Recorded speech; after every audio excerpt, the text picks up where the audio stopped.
ശ്രീ ചാണ്ടിയുമ്മൻ, ഇപ്പോൾ നമ്മൾ ചർച്ച ചെയ്യുന്നത് പല വഴിക്കുള്ള എല്ലാവരുടെയും പ്രയത്നമാണ് ഈ ഒരു ജീവന്റെ ഒരു പ്രശ്നവുമായി ബന്ധപ്പെട്ട്. അപ്പോൾ അഡ്വക്കേറ്റ് സുഭാഷ് ചന്ദ്രൻ ഡൽഹിയിൽ നിന്നും ചേരുന്നുണ്ട്, KR.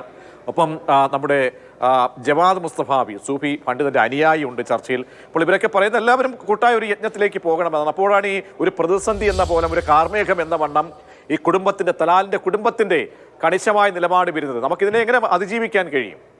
തീർച്ചയായിട്ടും അതിജീവിക്കാൻ സാധിക്കും. ഈ സോഷ്യൽ മീഡിയയിലെ ചർച്ചകൾ അടിയന്തരമായി നിർത്തണം എന്നുള്ളൊരു അഭ്യർത്ഥന എനിക്കുണ്ട്. കാരണം നമുക്കിനി ഇതൊരു വിഷയം നമ്മൾ സോഷ്യൽ മീഡിയ ചർച്ച ചെയ്തുകൊണ്ട് നമ്മുടെ നാട്ടിലെ ഒരു ചർച്ച കൊണ്ടും അവിടെ ഒരു ഗുണം ഉണ്ടാവുന്നില്ല എന്ന് മാത്രമല്ല, ചിലപ്പോൾ വളരെ പ്രതിലോഭകരമായ ഒരു സാഹചര്യം ഉണ്ടാകും. അടിയന്തരമായി നമ്മുടെ ഈ വിഷയം പബ്ലിക് ഒരു ഡിസ്കഷനിലേക്ക് പോകാതെ അത് വേണ്ടപ്പെട്ടവർ അതിന്റെ എല്ലാ ചർച്ചകളും നടത്തുന്നുണ്ട്. എല്ലാവർക്കും ഉത്തരവാദിത്വമുണ്ട്.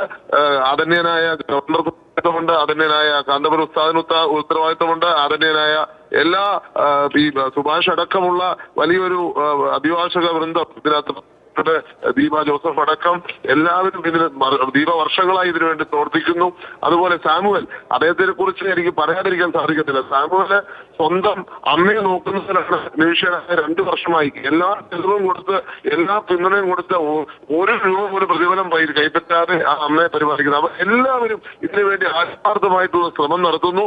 അങ്ങനെ ശ്രമം നടത്തുമ്പോൾ നമ്മൾ ഒറ്റക്കെട്ടായി നിന്നാണ് ശ്രമം നടത്തുന്നത്. അപ്പോൾ അവിടെ എല്ലാവർക്കും ക്രെഡിറ്റ് ഉണ്ട്, എല്ലാവർക്കും അതിന്റെ പോസിറ്റീവ് സൈഡ് ഉണ്ട്.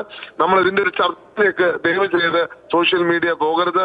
അതിലേക്ക് ചർച്ചകൾ നമുക്ക് ഗുണകരമായി തീരില്ല. കാരണം ഇതെല്ലാം യമനിലെത്തുന്നുണ്ട്, ഇതെല്ലാം അവിടെ കാണുന്നുണ്ട്. ഇതെല്ലാം ചർച്ചകൾ അതിന്റെ പരിഭാഷ ഉൾപ്പെടെ ഇന്നത്തെ ലോകത്ത് ഒന്നും നമ്മുടെ നാട്ടിൽ നിൽക്കുന്നില്ല. കേരളത്തിൽ മാത്രമായിട്ട് നിൽക്കുന്ന ഒരു കാര്യമല്ല.